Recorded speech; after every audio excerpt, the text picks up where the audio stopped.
guys, today I'm going to be reacting to this. This is the second reaction video in my whole channel.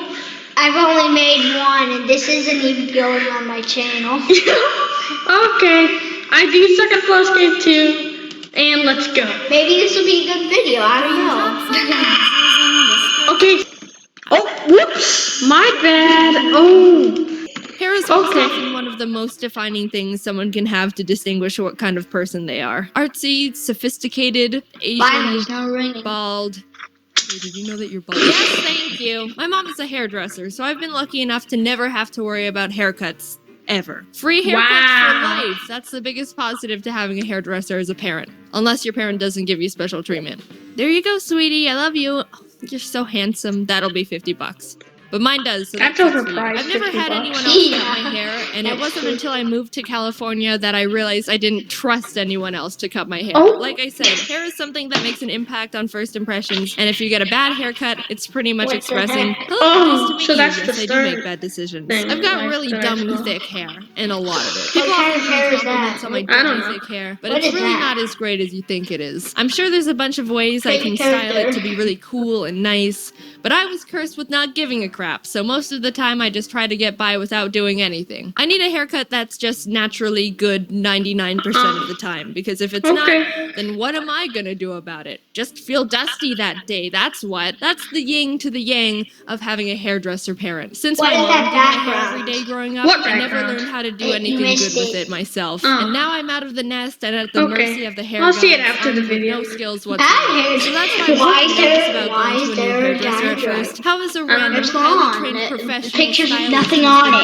now there's something on it. Just magically But I went to a really good place and they did a good job and I like it. It looks exactly the same and like I didn't spend more money than I should have to get it done. The style I have right now is pretty generic. Bangs that swoop to the side and medium length with layers. I'd also like to mention how it doesn't do the weird tufty swoops like this in real life. I don't know how I ended up drawing myself like this. Also, literally no one can draw it and they complain to me about it when they try, so sorry about that. But something you probably didn't know about me is that I have an undercut, and you wouldn't see it because it's hidden when my hair is down. I'm super sneaky like that. I've had it for probably a year and a half now, and there were two main reasons why I wanted to get it. One, because I was getting bored with my hair and wanted to do something different, and two, because I have way too much hair on my head, and it was driving me insane. Oh my god, it just needed to go. It takes half a day to dry if I take a shower in the morning, and if any slight breeze hits it when it's damp, it'll puff up uncontrollably. You can see my hair sheds much more because they're like long dark snakes all over the place. It looks like the girl from The Ring ran back and forth down a single path in my house. They also travel like burrs in the wind. I don't know how they do it. I'm pretty impressed with them actually. My roommate will find hairs in their room and clothes. Friends will find them in their house when I've never been there before. There's probably a radius around my house that's just contaminated. Scientists have found that you're never more than 3 kilometers away from a Jaden hair. So getting an undercut,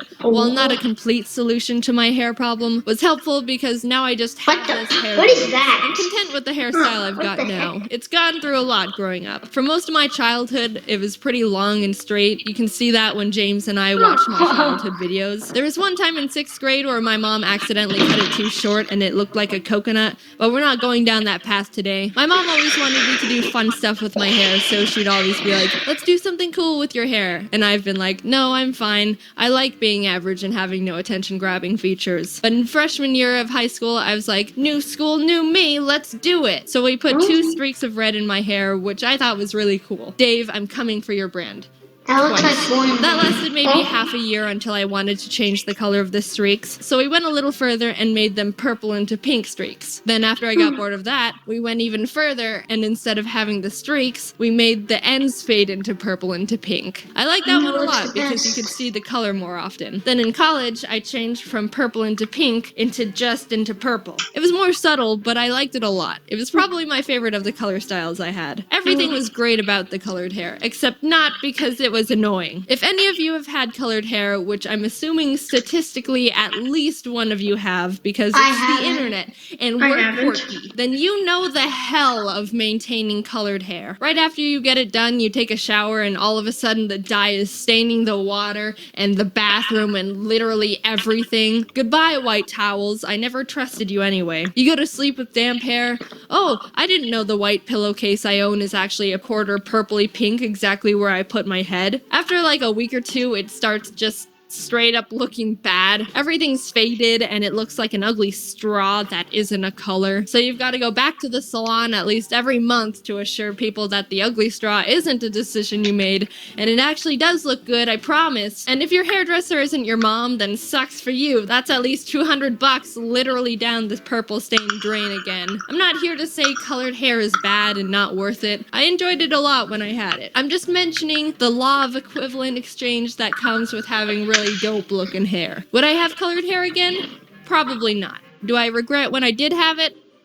Probably not. I had fun and got it all out of my system, and now I like having my natural hair color again. When I hear something probably gross, no, wait, please don't leave. One time when I was a kid, it was Sunday morning, and I went into my parents' room to watch cartoons on their TV. And as I got onto their bed to get comfy, I felt something weird and tickly on my leg. So I looked to see what it was, and somehow one of my mom's hairs was thick enough to pierce through a shallow part of my skin and out again. So it was like I sewed my leg with one of my mom's hairs. It didn't really bother me, I just pulled it out and kept watching cartoons, but I still think about it every once in a while. Well, I think my mom's Hercules. I like my hair. I wish I knew more about how to style or do stuff with it. I'm kind of intimidated by my hair because I don't want to make it look bad, so I'm content with just having it do its thing most of the time. And if it's bad, it's only like 50% my fault. Luckily, I can draw it in any way I want, and you'll never know if it's messed up or not. I want to know if anyone else has experienced being Okay. Okay, that wasn't too bad. What? Seriously? All I said Okay. is that it wasn't too bad. I have 51 Robux. Yay. You're gonna get 251 soon too.